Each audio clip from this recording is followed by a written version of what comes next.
Pues nada, tercera excursión que hacemos, esta vez al monasterio de Toledo. Hemos empezado con mucha niebla, así que tenemos que esperar a que esto se levante para hacer el recorrido. Así que vamos a comenzar en la ermita, que fue el Hospital de Sangre de la Batalla. Esto es la ermita de Nuestra Señora de la Oliva, que está fuera de lo que es el casco urbano de la población, y precisamente por eso se libró, durante la batalla se libró de los estragos del combate, porque quedó más o menos a retaguardia de la posición del ejército francés. Luego hay un acto que si acaso luego lo comentaremos. Luego, días después de la batalla, este fue el escenario de un combate, pero ya fuera descontextualizado del resto de la batalla. ¿Y qué más podemos decir? Dejaron aquí a los enfermos heridos, enfermos y tal, custodiados por un batallón profesional de tropas francesas, y 2 o 3 días después de la batalla, no me acuerdo exactamente de las fechas, pues un grupo de guerrilleros españoles decidió entrar y, bueno, básicamente acuchillarlos. Los sacaron fuera y tuvieron un combate con el batallón provisional que huyó la desbandada, y bueno, pues los prisioneros, los heridos quedaron desprotegidos, y bueno, pues la dureza de las leyes de la guerra los pasaron a cuchillo. Sí, una cosa que quería comentar. Viniendo desde Toledo, el camino desde Toledo y concretamente desde Nambroca, que es el último pueblo que funciona Almonacid, si haces ese camino tienes que pasar por la ermita. La ermita está en el antiguo camino desde Nambroca hacia Almonacid, y por tanto la vanguardia francesa pasó por aquí según iban avanzando en dirección al pueblo y en dirección a las líneas de combate del ejército español. Lo que sucede es que rebasaron la ermita. Aquí no hubo combate. No, aquí combate no. Que formaron delante de ella todas las copas era un punto de referencia para la izquierda francesa. Sí, y de aquí ya empezaron los ataques, ahora lo veremos, a ver si se levanta la niebla. A ver si se levanta y lo ponemos y hacia el frente del centro español. Vamos a tener, Estamos dentro de la ermita de la Virgen de la Oliva. Durante la batalla fue hospital de sangre, y una vez que el ejército francés sale en persecución del ejército español, aquí dejan a bastantes heridos y a un pequeño destacamento para vigilarlos. Parece ser que el día 12 aparece Isidoro Mir y Ventura Ximénez, unos guerrilleros de la zona, y atacan la ermita. El destacamento que hay dentro, me imagino que los heridos que puedan coger las armas se defienden bastante bien disparando desde las ventanas, pero llega un momento en que se quedan sin munición. Entonces aprovecha Isidoro Mir para tirar la puerta abajo y entrar a la bayoneta, pasando a cuchillo a todos los heridos y soldados que había dentro. La verdad es que fue un desastre. Aquí nos han dicho que hay un banco, y que creo que José Manuel lo ha debido de encontrar ya, donde figura una fecha, la fecha de 1808. Es muy curioso porque entonces este banco estaba ahí dentro.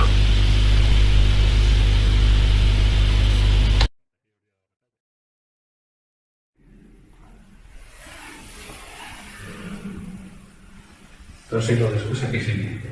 Impresionante.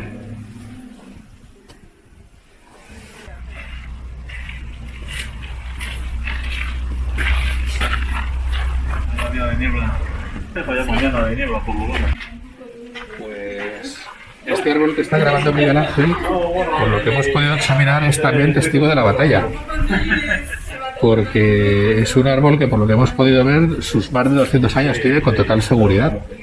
Así que este es el olivo que da su nombre a la ermita Y a la Virgen que está bajo la advocación de Virgen de la Oliva. Y por lo que hemos podido ver, este olivo desde luego es contemporáneo de la batalla, o sea, es testigo de la batalla, mejor dicho. No sabemos de cuándo es, porque tanto no llegamos.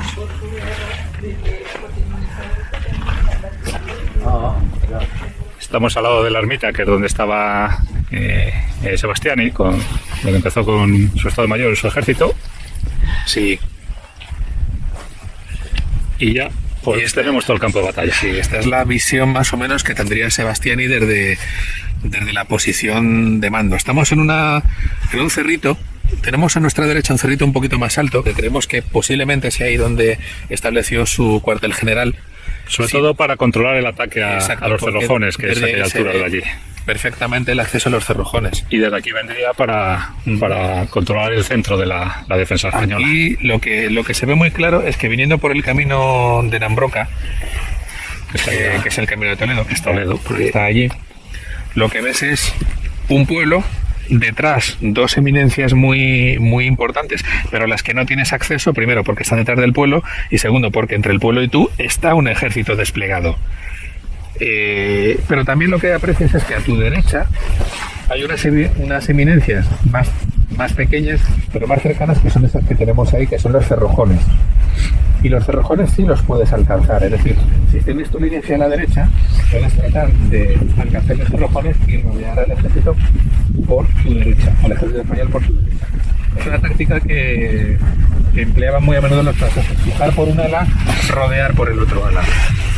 Por ese ala no se puede rodear porque las eminencias del terreno están demasiado lejos y tienes que atravesar las líneas del ejército español, que está desplegado, mal desplegado, pero está desplegado. Mientras que por tu derecha, que es la izquierda enemiga, pues tienes unos cerros desde los que poder dominar la posición del enemigo y los tienes asequibles. Entonces tiene toda la lógica del mundo que el salir de Nambroca y ver en la disposición del terreno diga, vale, pues fijo por el centro, que es donde está el grueso del ejército español, y trato de rodear a la derecha, donde veo menos tropas españolas y además donde hay unas eminencias del terreno que luego me permiten dominar el campo de batalla por ese sector. Y como veníamos comentando hace un rato, pues yo creo que teníamos que decir primero cómo llegamos hasta aquí. Les decimos, esto es muy malamente. Pero llegaron. Esto es parte, o fue el epílogo de la campaña la campaña que planificaron Wellington y Cuesta, pues para intentar no llegar a Madrid, pues yo no creo que intentaran llegar a Madrid, derrotar al ejército francés, pero sobre todo pues liberar la zona centro y despejarla. Entonces la batalla principal de esa campaña fue Talavera la Reina, de la que ya hemos hecho la excursión, y un ejército no recién formado, sino porque eran restos de otros ejércitos y con nuevos reclutas. Se formó en Andalucía. Ponen de general a Venegas, el que fue una decisión magnífica desde todo punto de vista. Por supuesto, ya que según Infantado fue el causante de la pérdida de Euclés. No era muy bien apreciado. Parece ser que al ser sobrino de Francisco Saavedra, uno de las altas autoridades de la Junta Suprema, pues tenía un trato a favor y le otorgaron el mando de este ejército. Este ejército, en teoría, su misión era la de atraer hacia sí toda la atención del cuerpo de ejército de Sebastiani para separarle del cuerpo de ejército de Víctor y que no tuviera tanta fuerza Víctor para poder enfrentarse a Cuesta y Wellington. Exactamente. Con eso hubieran reducido a la mitad, más o menos, el ejército francés que se hubiera enfrentado a Cuesta y a Wellington en Talavera o en cualquier otro punto. Lo que sucede es que no cumplió adecuadamente con su misión. Era una misión complicada porque entre el ejército de Cuesta y el ejército de Venegas había muchos kilómetros y las comunicaciones llevaban 2 días, 3 días, 4 días, y claro, cuando uno decía pues estoy en no sé dónde, cuando le llegaba la comunicación al otro general ya eso no era cierto porque se había movido. Era complicado, pero de todas maneras Venegas hubiera tenido que hacer una maniobra más agresiva en dirección a Aranjuez, incluso cruzar el Tajo y luego fingir que iba en dirección a Madrid para de esa manera distraer la atención de las tropas francesas en esa dirección y alejarlas de Cuesta, pero no lo hizo porque no era un hombre con las cualidades como para poder... No muy decidido, avanzaron muy lentamente. Su ejército tampoco era el más adecuado para una maniobra tan agresiva. Y no consiguió su objetivo porque Sebastiani participó en Talavera la Reina. Le dio tiempo a volver. Totalmente. Intentó envolverle por Aranjuez. Ahí sí que fue hábil y cortó el cruce del Tajo de Sebastiani. Y en ese momento fue clave porque él... a partir de ahí, esa pequeña victoria le dio ánimos y se vino arriba. Se vino arriba. Sí. Wellington se marcha, retrocede otra vez hacia Extremadura, hacia Portugal, queda abandonado Cuesta. Cuesta sufre un descalabro en el puente de Azorbispo, y entonces le dan la orden a Venegas para que se retire. Él, que se ha venido arriba, pues dice que no quieren que le conozcan como el general Retiradas, y piensa que Sebastiani tiene menos tropas que él y decide atacarle hacia Toledo. Había dejado una división en Toledo vigilando a las tropas francesas. Sí, la división de Zerain. Eso es. Y el resto, que las tenía con él en Ocaña, en Aranjuez, se vienen hacia acá con decisión de atacar a los franceses. Sí. Hombre, otro de los errores que comete Venegas es que dispersa demasiado a su ejército. De hecho, realmente el ejército está completamente concentrado justo a la víspera de la batalla. Y menos mal, porque si no hubieran machacado a cada parte del ejército por su cuenta. Así que... Ellos llegan aquí el 10 de agosto de 1809. La división que tenían en Toledo tiene que retroceder porque es atacada por los franceses. Sí, retrocede por el camino que luego utilizarán los franceses para avanzar hacia Almonacid. Se juntan aquí las 5 divisiones y el día 10 reúne Venegas al resto de oficiales para ver qué decisión tomar. Si atacar al día siguiente su primera decisión era atacar al día siguiente, el día 11, a los franceses, avanzar y atacar a los franceses. Hay algún oficial que dice que sus hombres, pues con tanta marcha, están cansados, que mejor quedarse aquí descansando el día 11 y realizar el ataque el día 12. Por supuesto, los franceses no se van a quedar parados esperando que lleguen los españoles. Entonces, cuando llegan, no se instalan ordenadamente, no hay un orden aquí de acampada. De hecho, el general Girón en sus memorias lo que dice claramente es que se acampó al tuntún. Sí, cada una donde llegó, la división donde llegó, ahí acampó. El agua en aquella época se obtenían de unas norias que iban distribuidas por aquí por el campo. Están a nuestra izquierda, están fuera del casco, todavía existen, están fuera del casco urbano, ahí hacia nuestra izquierda, porque esta zona está en una pequeña depresión, hay ríos, pero hay una pequeña depresión y sobre todo el agua se embalsa y se concentra en fuentes que se manejaban mediante norias. Y entonces pues las tropas sobre todo se situaron por cerca de estas norias. Cerca del agua, por supuesto. Entonces, más o menos, la distribución que hacen que se quedan, y es la que luego el planteamiento de batalla, bueno, al día siguiente a las 11, el día 11 por la mañana temprano, antes del amanecer, pues Sebastiani ya se presenta aquí adelante. Él no espera, además no quiere esperar a Rey José, que viene en camino, para unirse con él.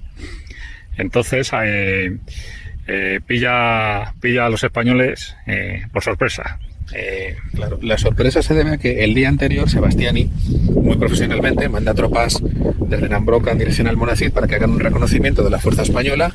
Lo reconocen, se da cuenta Sebastiani que está en una situación adecuada para atacar a las tropas españolas, y los españoles, como ven que los franceses después del reconocimiento vuelven al grueso de su ejército, dicen: se han retirado, y si se han retirado es que no nos van a atacar, porque fíjate, huyen. Y entonces es el engaño que tiene el ejército español, es que piensa que ese movimiento de la vanguardia francesa para reunirse con el grueso de sus tropas es un movimiento de que ya se están retirando, cuando no es el caso. Eso es. Entonces cuando él llega, pues los hombres están durmiendo, las armas las tienen desmontadas porque habían procedido pues a la limpieza, pues para ponerlas a punto para el día siguiente, que como tenían pensado entablar combate para el día 12. Los oficiales empiezan a tener noticia de que pues las guerrillas que hay por el camino de Toledo, que por donde avanzan los franceses. Por ahí, eso es. Empiezan a llegar noticias de que avanzan los franceses. Suben parece ser que había, sobre todo donde estaba Venegas, el establo tenía cierta altura, debía estar en la parte alta de la población, y desde allí subieron y estuvieron viendo pues que avanzaban los franceses y su instrucción. Sí. Entonces pues rápidamente dan orden de pues para que se preparen los hombres, hace la distribución. Y la distribución, pues la verdad es que pues es un poco deficiente. A ver, como las tropas estaban acampadas al tuntún, despliegan al tuntún donde están, porque no tienen capacidad de maniobrar tan rápido como para disponerse bien. Hacia nuestra izquierda, que será la izquierda francesa, la derecha española, muy a lo lejos, pone a la segunda división. Una división que no participa en la batalla. Fuera del campo de batalla. Sería luego en la retirada donde entra la acción. A continuación, aquella sería la segunda, estaría la cuarta división. La quinta estaría en este cerro, justo donde la iglesia, delante de la torre de la iglesia, este cerrito, el Cerro Santo, ahí estaría la quinta división. La primera estaría aquí. Aquí hay un cauce, hay un pequeño arroyo, que ahora lo veremos, que va por aquí. Pues a tiro de cañón de la ermita, que la ermita la tenemos aquí, pues a tiro de cañón estaba ya situada la primera división. Y posteriormente la que era de reserva, la tercera, tenía 2 batallones defendiendo estas alturas, los Cerrojones, otras tropas, una batería adelantada que estaría por esta zona, y el resto estaba de reserva pues en la zona del castillo. Arriba, donde el castillo, mandan al ingeniero Benavides a que controle las posiciones francesas y que avise de los movimientos de Sebastiani. Y entonces, sobre alrededor de las 5 de la mañana o así, pues comienza el combate. Y el combate... El combate se inicia sobre todo sobre el ala derecha francesa, los Cerrojones, porque es la maniobra principal que diseña Sebastiani. Sebastiani ordena a 2 de sus divisiones, la de Valence, que está formada por 3 regimientos polacos, 6 batallones en total, que forme y ataque de frente los Cerrojones, y a su derecha, para rodearlo, que despliegue la división de los alemanes de Leval. Irían por detrás, rodeando por detrás de los Cerrojones, para ocupar la altura. Porque por muy fuerte que fuera la defensa española de los Cerrojones, no podría soportar 6 batallones de frente y otros 6 que los estuvieran rodeando, por muy fuerte que fuera. Estas tropas saldrían de aquí, al lado de la ermita, en toda esta zona, concentrarían aquí, avanzarían adelante. Aquí, la primera división española, que estaba aquí adelante, pasado el cauce, ven a su izquierda pues que el avance de los polacos. Entonces pues deciden no continuar, porque ellos, la primera intención era un ataque, retroceder y ir hacia los Cerrojones para intentar apoyar aquella posición. Si la primera división sigue avanzando, lo que consigue es abrir brecha respecto a los Cerrojones y dejar un hueco por donde se pueden colar tropas que ya están viendo que se están metiendo. Entonces hubiera sido una locura. Entonces lo que hacen es pararse para poder alinear en lo posible su posición con la de los Cerrojones, y piden ayuda porque se dan cuenta de que la magnitud del ataque francés es tremendo y ellos solos por sus medios lo tienen complicado. Conviene recordar que las tropas españolas que defienden los Cerrojones son solamente 2 batallones y se les enfrentan 6 de frente y 6 de flanco. Aún así, a las tropas que vienen de frente, que son los polacos de la división Valence, los logran frenar. Durante un tiempo los logran frenar, o sea que no está mal. Al coronel del 4º regimiento polaco, Potocki, me parece lo matan en el combate, si no falla la memoria. El nombre no lo sé, porque yo soy muy malo para los nombres, pero sé que a un oficial polaco... Los coroneles mueren en el combate, me parece que fue Potocki. Muere. El nombre ya te digo, no lo sé. No, el del 7º. Pero yo sé que hay un oficial conocido polaco que fallece en el ataque a los Cerrojones. Perdón por la pronunciación si tenemos algún oyente que sea polaco. Y segundo, perdón por la confusión de los nombres, pero en cualquier caso, de los 3 batallones polacos, de los 3 regimientos polacos, hay uno que pierde a su coronel porque muere en el combate. O sea que no debió ser un combate de broma. Lo que sucede es que los 2 batallones españoles están medio aislados y no están en condiciones de sostenerse ellos solos. Así de simple.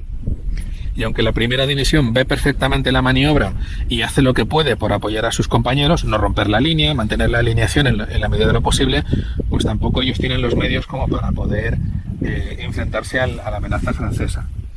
Y entonces lo que decide el mando español es lanzar una carga de caballería más o menos entre la posición de la primera división española, que está a nuestra izquierda, y los Cerrojones, que están a nuestra derecha, acumular una masa de caballería para cerrar el hueco entre ambas posiciones y cargar contra el flanco de los polacos que están avanzando. Pero está avanzando una vez, creo que es un poco posterior ese movimiento. Ese movimiento creo que es cuando ya tienen copado, han cogido ya los Cerrojones. Entonces hay un cuadro que avanza, ahora lo veremos, subiremos a la siguiente altura para verlo. Hay un cuadro que avanza por la llanura, avanzando por la llanura, con la intención de ir por detrás el Cerro Santa Cruz, que me parece que se llama. Cerro de la Cruz. El Cerro de la Cruz, el Cerro del Castillo, ir por detrás de ellos y coger por la retaguardia a esa zona. Tienes razón, que a lo mejor fue después de haber finalizado el combate de Cerrojones, es verdad. Para ver mejor el combate, la zona del combate de los Cerrojones, vamos a subir a aquella zona, aquella lomita, que yo creo que es donde tuvo que estar Sebastiani controlando el ataque, pues y desde allí lo vamos a ver mejor. Lo que domina todo esto. Pues ya nos hemos trasladado a la ladera contigua, la que además es más alta. Tenemos la ermita y estábamos en aquella altura. Pero desde aquí se observa muy bien los Cerrojones y el ataque francés. Sí, desde aquí, desde donde estamos, no solamente tenemos los Cerrojones justo enfrente, sino que además, descontando el terreno de la cantera, claro, pues se puede ver perfectamente el avance de los batallones polacos y alemanes. Antes, según veníamos subiendo, estábamos comentando que no nos acordábamos muy bien de si habían sido 6 o 9 los batallones polacos. Yo creo recordar que eran 3 regimientos de a 2 batallones, pero a lo mejor me equivoco y eran 3 regimientos de a 3 batallones. 3 regimientos seguro, el cuarto, el séptimo y el noveno, eso seguro. Y luego hacia nuestra derecha, rodeando los Cerrojones, estarían los batallones de la división Leval. Que también veníamos comentando que la división Leval sí había combatido en Talavera y de hecho se llevó alrededor de 1000 bajas, con lo cual era una división que ya estaba fastidiada. En cambio, los 3 regimientos polacos, uno sí tomó parte en la batalla de Talavera, pero apenas vio combate, y los otros 2 estaban de guarnición en Toledo, defendiendo la ciudad contra la amenaza fake del ejército de Venegas, y en consecuencia los polacos estaban más despejados y lo lógico es que el ataque frontal lo lanzaran ellos. Eran tropas mucho más enteras, los de Leval ya se habían llevado su parte, por eso les asignan la tarea más sencilla, en principio, de rodear los Cerrojones. Y desde aquí lo que se ve muy claro es que en el momento en que dominas los Cerrojones, pues tienes perfectamente dominado cualquier acceso hacia el llano que hay, que es donde está ahora mismo la autovía. Ahí se ven los coches que están circulando. Ese llano es muy bueno para desplegar caballería, lo dominas completamente y por supuesto puedes atacar o bien monte arriba, que es lo complicado, o directamente hacia el pueblo. Ese monte es el monte de la Cruz, ¿no? El primero, el de la derecha. El de más a la derecha, el de la Cruz. Pues puedes atacar. A ver, no se trata de atacar el Cerro de la Cruz, se trata de dominar el camino de retirada de los españoles que está justo detrás, que es el camino que va hacia Mora, Tembleque y hacia el camino real de Andalucía, que es el camino normal de retirada desde esta zona. Eso es. Si controlas esos accesos, pues el ejército español sencillamente está en una trampa, lo ha rodeado. El ataque de los polacos sería recto. Arriba había 3 batallones. De esos 3 batallones, pues la defensa al principio estarían en esta primera loma para pasar a la primera altura de los Cerrojones. Mientras tanto, los alemanes van por aquí, rodeando por detrás.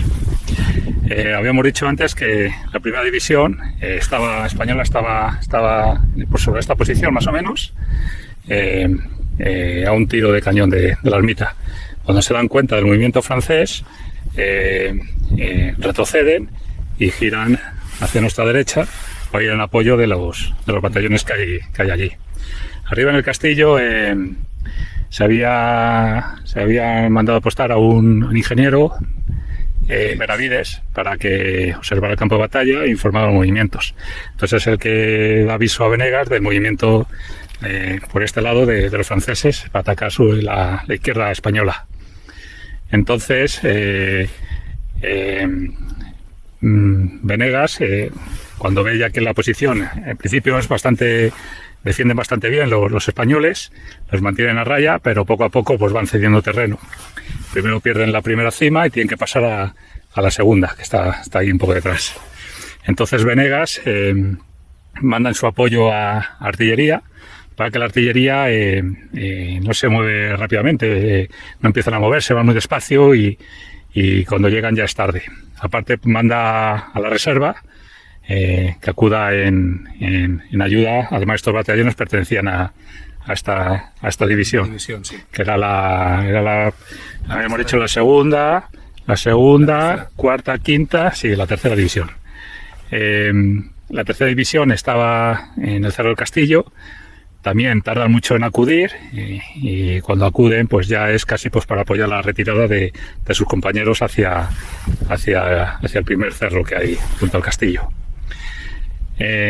Los polacos, los alemanes ayudan a los polacos, toman las alturas, y hay un cuadro de los polacos que lo que decía antes Juan Manuel, que se encamina por esta posición, ¿no? Pues el llano que vemos sí. Ahí, a intentar tomar la retaguardia. Y entonces es cuando Venegas ordena que una carga de caballería hacia ellos. Eso es. Antes me he equivocado al describir la secuencia temporal de los acontecimientos. Pues lo que ha dicho Miguel Ángel, en el momento en que los polacos empiezan a doblar el ala izquierda del despliegue español, pues lo mejor es ordenar una carga de caballería para que los frene. Y esa carga de caballería tiene lugar, lo que pasa es que no tiene éxito, entre otras cosas, y esto está documentado, A diferencia de lo que dijimos en Somosierra, que no había parte de la batalla que nosotros conociéramos, aquí sí hay partes de la batalla, y se dice con todas las letras que el coronel de uno de los regimientos de caballería le matan el caballo bajo sus pies, entonces lo toma como una señal de Dios, él entra el santo temor de Dios a que lo maten de un tiro y ordena parar la carga y luego retirarse. Sí, y bueno, pues la carga fracasa, por supuesto. Al principio, pues claro, toda la tropa española que estaba en la falda del castillo y del otro cerro, pues al ver que la carga de caballería hacia un cuadro francés, que en el caso era estar formado por polacos, pues ya dan por hecho el éxito. Empiezan a vitorearles, viva Fernando VII, carga la caballería por el llano. ¿Qué pasa? Que forman en cuadro las tropas polacas y las descargas que hacen son bastante fuertes. Y es pues lo que ha contado Juan Manuel. El caballo es herido, el que va al mando, uno de los que van al mando, el resto se dispersan. Lo que pasa que también esto se pasa mucho por alto. Venegas no entra al detalle, pues parece ser que este oficial que estaba al mando de caballería pues también era familiar de algún político o militar. No sé que era familiar de alguien y pues para no entrar en suspicacias, pues lo dieron así mucho por alto. Dijeron pues que con las descargas fue desbaratada el intento de la carga de caballería, nada más. Hombre, tampoco era falso, porque ciertamente los polacos repelieron el ataque, pero eso ocultó el otro hecho, y es que era un hombre... Bueno, el general Girón en sus memorias le pone a caer de un burro. Sí, no de un caballo, sino de un burro. A Venegas todos, yo creo. Venegas era... No, me refiero al coronel de caballería. También. El Girón también a caer de un burro, como que era un inútil de los gordos. Lo que sucede es que efectivamente, pues, le echaron tierra al asunto porque no convenía políticamente. Aquí juntamos a lo mejor de la clase. Sí, me temo que sí. Mientras esto ocurría aquí, teníamos a la división, a la segunda, hemos dicho, por detrás del pueblo, allí abandonada. Casi ni le llegaba el alcance de la artillería francesa. Teníamos a la cuarta, pasado el pueblo, esa sí estuvo sin moverse, bajo el fuego francés prácticamente toda la batalla. Ya ves tú qué utilidad. La quinta en este cerrito que vemos aquí, prácticamente casi igual. Luego la cuarta y la quinta sí que paran un ataque del centro francés. Parece ser que emplean los artilleros españoles, ahí se emplean bastante bien los que están allí colocados, y les obligan a retirarse hacia un cerro que por detrás, posiblemente fuera este cerro. Por este cerro a lo mejor les obligan, y luego, pero continúan reforzando el ataque a los franceses y llegan a copar también esa posición. Y la primera que habíamos dicho, pues la primera división española había ido hacia los Cerrajones a apoyar y tiene que terminar también retrocediendo hacia las alturas. Las tropas españolas, las retiradas, van retrocediéndose hacia las alturas, que es donde Venegas también, para ver mejor cómo va transcurriendo la batalla, sube arriba con su Estado Mayor. Pues nada, vamos a continuar. Estamos justo donde sería la ermita, donde estaría el centro del ejército francés, y estaba separado con la primera avanzada española por el arroyo que cruza el campo de batalla. Actualmente lleva agua. Justamente la primera división, que era la más avanzada, debería estar formada por esta posición. Estaba antes del arroyo. y es lo que dicen, está batido de cañón de la ermita, que la vemos allí mismo. Entonces, cuando están avanzando, ven por su izquierda, por esa zona, a los cuadros polacos ir avanzando hacia los cerrajones, que los cerrajones están en esa posición. Sí. Vemos que también el terreno pues no deja ver perfectamente ese movimiento. No irían en columna pequeña, estarían seguramente un poco más extendidos y llegarían a ocupar esa cima, que desde ahí sí que se ve bien. Por lo que dicen las fuentes, los polacos iban avanzando en columnas de división, es decir, 2 compañías de frente y 4 de profundo para cada batallón. Sí, pero el avance español por aquí, me imagino que estarían extendidos o mejor. Seguramente sí. Seguramente sí. Y entonces, claro, aparcarían y de allí sí que verían perfectamente el movimiento de los franceses hacia la izquierda. Pero realmente estaba comprendido. No, sí, estaba bien. Y bueno, la idea entiendo yo que era cubrir el frente con el río Guazalete, que es este pequeño río que tenemos aquí delante, para poner un obstáculo entre los franceses y la defensa española y bueno, pues facilitar la defensa en la medida de lo posible, porque ya se ve que el terreno es completamente llano y además está a tiro de cañón de la ermita, con lo cual desplegar aquí una fuerza que no se va a mover pues es un riesgo, porque te arriesgas a que la tiroteen. Pero bueno, si pones el río de por medio ya es otra cosa. El centro francés fue avanzando a esta posición, el pueblo está justo ahí. Detrás de los árboles, sí. Y fueron hacia la 4ª y 5ª división, que estaban en aquella zona, que fue donde fue el grueso del ataque del centro, que tampoco fue un ataque así muy largo ni muy empeñado, sino que fue más de artillería y que ya cuando avanzaban las tropas pues se retiraron los españoles. Sí, además, como tú dices, la artillería española funcionó muy bien y el ataque francés sobre el centro español con artillería e infantería fue rechazado. Eso es. Hombre, se retroceden detrás de una pequeña colina, que es justo esta pequeña que está aquí, que la que hemos visto antes mejor, que está delante de nosotros. Sí. Ahí se retrocedía. Pues continuamos por el campo de batalla. Bueno, avanzando, la ermita está allí, avanzando hacia la zona centro del dispositivo español, donde fue el ataque, la parte central. Tenemos aquí el Cerro Santo, el Cerro Santo donde estaba la 5ª división.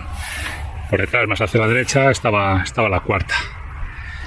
Tenemos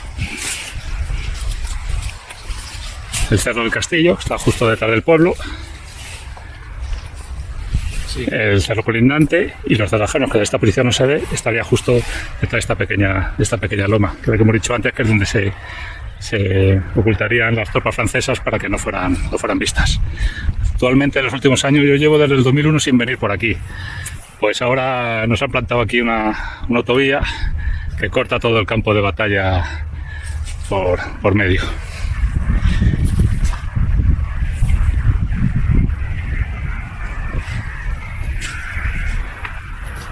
Hombre, se ve que el cerro al que estás enfocando domina el pueblo desde la... O sea, si quieres entrar en el pueblo tienes que estar bajo la mirada de este cerro y por tanto es un sitio estupendo para disponer una tropa que controle el acceso. Descontando la autovía, que entonces no existía, el camino que viene de Nambroka está al norte de la autovía. Sí. Y este cerro lo domina. El camino viene, aunque está la autovía, pero el camino va paralelo. Va paralelo hacia la derecha, según estás enfocando. Y luego iría hacia Toledo, que está en aquella dirección. Estamos ahora mismo a mitad de camino del Cerro del Castillo. Estoy enfocando ahora mismo en dirección a la ermita de Nuestra Señora de la Oliva. Los montes que hay al fondo forman parte de la Sierra de la Oliva, que así se llama. Los aerogeneradores no son de 1809, todo hay que decirlo. Y como ya está cayendo el sol, pues tenemos un problema con el reflejo en las cámaras, así que espero que no salga del todo mal. Hemos empezado nuestro recorrido en la ermita de Nuestra Señora de la Oliva, ahí al fondo. Luego nos desplazamos hacia lo que es nuestra izquierda, para posicionarnos en el cerro que entendemos que fue un puesto de mando importante del ejército francés en el ataque a los cerrojones. Ahí se puede ver la cantera, se puede ver también la autovía, la moderna autovía y con los coches pasando. Y más a la izquierda tenemos la doble cumbre de los cerrojones, pasada la cantera. Desde aquí se puede apreciar la distancia que hay entre los Cerrojones y la cumbre el Cerro del Castillo. Ahora enfocaré en dirección al otro cerro, a la otra cumbre, para apreciar un poquito mejor la distancia y la distancia entre ambas cumbres. Y con esto se puede ver una de las cosas que venimos discutiendo toda la mañana, y es que no terminamos de entender cómo, pese al despliegue de las tropas españolas en una línea de combate de varios kilómetros delante del pueblo, pues que a esta distancia se dejaran dos batallones prácticamente aislados y a merced de que alguien los atacara, como efectivamente sucedió. El ataque de los polacos se debió realizar pues en la explanada que separa donde está la cantera, que yo creo que es el hito que ahora mismo más se ve en las imágenes, pues más o menos por ese camino, por el camino recto que va de la ermita hacia los Cerrojones, pasando por la cantera. Pues si alguien se hace un esfuerzo de imaginación y piensa en una masa de 4.000 y pico soldados, avanzando con 2 compañías de frente, con un frente total de 12 compañías, 4 de fondo, pues una masa de hombres apretada, pues hombre, impresiona. Y que en esas circunstancias las tropas de los Cerrojones, prácticamente aisladas, sin instrucciones claras y siendo solamente 2 batallones, pues que aguantaran e incluso los pudieran echar para atrás, tiene muchísimo mérito. Lo que sucede es que, como ha dicho Miguel Ángel hace un rato, pues al final la presión contra estas tropas va aumentando y sencillamente llega un momento en que ya no pueden aguantar más. Que es la razón por la que la primera división española, cuando se da cuenta, frena su avance. Ahí un poquito a la derecha hay unos cuadrados verdes que son parte del terreno. Ahí es donde, si no me fallan los cálculos, ahí es donde está el río Guadalcete. Hasta ahí es hasta donde llegó el despliegue de las divisiones españolas, precisamente para poder estirar su flanco izquierdo hasta más o menos tocar los Cerrojones y que no quedaran aisladas las tropas que estaban allí. Pero incluso eso es demasiado poco para la cantidad de tropas que les lanzaron los franceses a los defensores de los Cerrojones. Y además no olvidemos que aparte de los 6 batallones polacos que les echaron encima de frente, hay otros tantos batallones alemanes que están rodeando los Cerrojones por detrás de la imagen que se está viendo ahora mismo, y que sencillamente pues 2 ataques, por mucho que hicieran, no podían soportar las tropas españolas. En la llanura que se extiende desde la cumbre, desde el Cerro de la Cruz, que es este que estoy enfocando ahora, desde el Cerro de la Cruz hasta los Cerrojones, que los vuelvo a enfocar ahora, que ya sé que no se ve muy bien por culpa del reflejo del sol, pero no podemos hacer gran cosa. Hombre, podríamos acampar aquí y esperar mañana al amanecer, a ver qué tal, pero no sé yo si nuestras familias se enfadarán un poco por ello. Bueno, en definitiva, se puede apreciar bien la distancia y la llanura que hay entre los Cerrojones y el Cerro de la Cruz, que ahora mismo está interrumpido por la autovía, y se puede ver que es un terreno que ya no tiene defensas. Una vez que los Cerrojones pasan a manos francesas, pues el ala izquierda española queda un poco en el aire, que es por eso por lo que se ordena una carga de caballería para tratar de frenar a los franceses, bueno, polacos, y a la vez cerrar un poco la brecha en tanto que el ejército se reorganiza un poco. Lo que sucede es que aún así sigue siendo muchísimo terreno para poder cubrirlo en condiciones.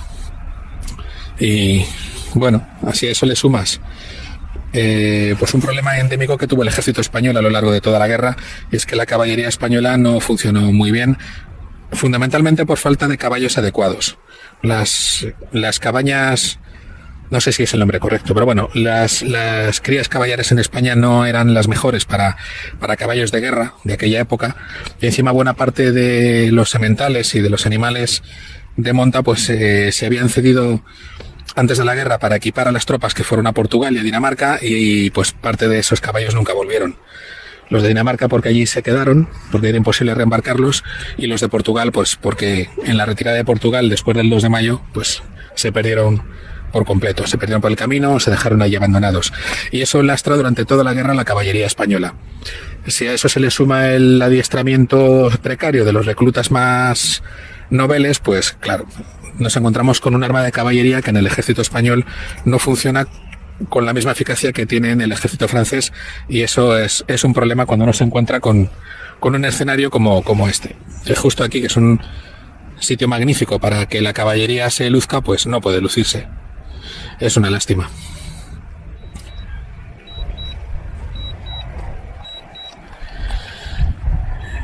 Y por aquí detrás de estos 2 cerros que hemos mostrado, el del Castillo el de la Cruz, que lo vuelvo a mostrar, pues pasa el camino de retirada de las tropas españolas, que es básicamente la carretera que une Almonacid con Tembleque y Mora de Toledo, que son los dos siguientes pueblos, y luego ya a enlazar con el camino real de Andalucía, y que sería el camino que hubiera tenido que tomar Venegas para retirarse hasta Santa Elena y Santa Cruz de Mudela antes de llegar a Despeñaperros y poner tierra de por medio en lo que su ejército se consolidaba.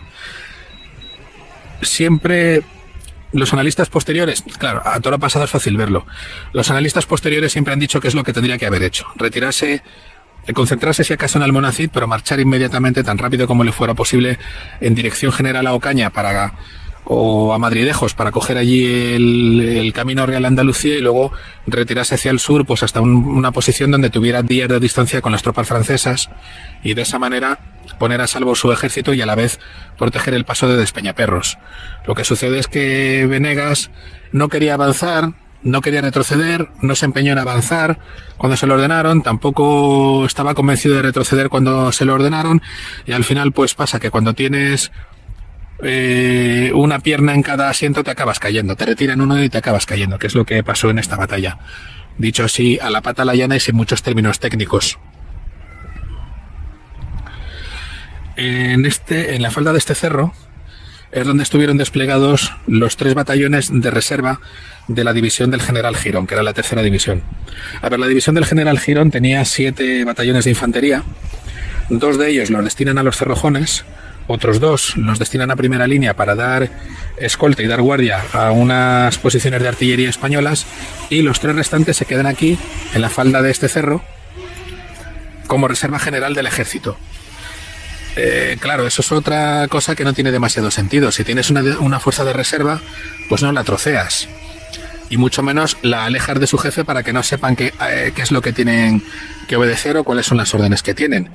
Y estos 3 batallones, cuando quisieron intervenir en el combate, pues ya estaba la suerte echada y ya pues no tenían la posibilidad de influir. Fueron unidades que también ayudaron a cubrir la retirada, y bueno, pues el camino de retirada, aparte de por la espalda, por el camino del pueblo, pues pasa por trepar por estos cerros y llegar hacia el otro extremo y tomar la carretera en dirección a Mora. Hoy ya hemos llegado a la cima del castillo. En esta posición Benavides estuvo observando toda la batalla y haciendo los comentarios hacia Venegas, que Venegas luego subió posteriormente también aquí para observar los movimientos franceses. Pues aquí vemos bien la posición de la segunda división española, que estuvo allá alejada, de la cuarta, de la quinta ahí en ese cerro que hay ahí, de la primera y la tercera. Tenemos también el cerro colindante al castillo, donde se vinieron replegando, según ha contado ahora Juan Manuel, todas las tropas españolas, y donde casi ya da por terminada la batalla. A partir de aquí empezaría ya lo que es la retirada. La retirada, sí. Lo hemos querido subir por aquí campo a través y sin equipo ni nada, y nos ha costado. Hemos bajado bien la comida. Perseguidos por polacos, no sé lo que hubiera sido esto. Hubiéramos corrido más. Yo creo que sí. Alrededor del castillo ahora vemos todo el terreno donde sucedió la retirada española y donde hubo un último intento de defensa, no de tomar la ofensiva, porque ya el desbarajuste del ejército español ya era evidente.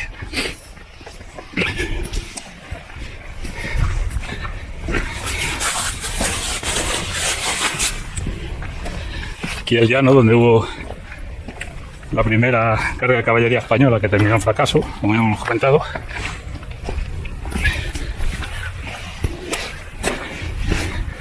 Como curiosidad, los que vengáis a pasar el día como hemos hecho nosotros al Almonacid, mirad bien dónde comer, porque nos ha costado encontrar un sitio para comer. Al final nos hemos tenido que ir hasta Mora. Estamos considerando seriamente la opción de saquear casas de civiles. Sí, sí. Es increíble que no haya un sitio donde poder comer aquí mismo.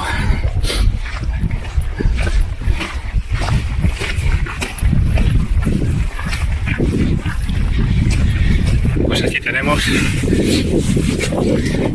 los viñedos y toda la extensión llana que llega que llega hasta Mora. Aquí abajo, la segunda división española, que durante toda la batalla no participó y estuvo por esa zona, viene en soporte de la retirada. Por aquí se le une caballería y aquí mismo se intentó detener a los franceses. Parece ser que con éxito. Parece ser que con bastante éxito. Lo que pasa que la presión se fue haciendo más grande y tuvieron ya también que salir ya cubriendo al ejército que iba por delante. Al principio iban bien formados. Parece ser que por la mitad del camino, por el lado derecho, explotaron varios carruajes de munición, sería de intendencia de artillería. Espantaron a los caballos españoles, dejando desguarnecida a la infantería que se retiraba. Y entonces los dragones de Milhaud y demás caballería francesa pues lo tuvo muy fácil pues para ir acuchillando a los españoles. Estamos en esa fecha, será agosto, hace un calor, ya la última batalla sería a la 1, a las 2 de la tarde, mucho calor. Parece ser que antes de llegar a Mora había unas balsas de agua donde se reunieron los soldados españoles sedientos y ahí aprovecharon también los franceses pues para acuchillarles. Y ya de aquí pues... Sí, Mora está ahí al fondo. Mora. La primera localidad es Mascaraque. Al fondo está Mora. Y después de Mora lo que está, bueno, según el camino que toques, Ocaña o Madridejos. Pero ellos ya tiraron hacia Ciudad Real de la Mancha Toledana. y ha bajado otra vez a Extremadura. Sí, eso que sé. No, hasta Extremadura. Hasta Extremadura, perdón, hasta Andalucía. O sea, bueno, eso, perdón. y nos liamos. Mancha Toledana y luego Andalucía. Eso. Bajaron a Ciudad Real y de ahí a Andalucía. Y esto fue la gran derrota del ejército de Andalucía del general Venegas. Y pudo ser peor de no ser precisamente porque la retirada estuvo bastante bien organizada, en parte porque la segunda división estaba fresca y en parte también, bueno, porque parte de la tropa francesa después de toda la mañana de combate estaba bastante cansada. De hecho, la persecución la hicieron prácticamente solo la caballería, los dragones de Milhaud.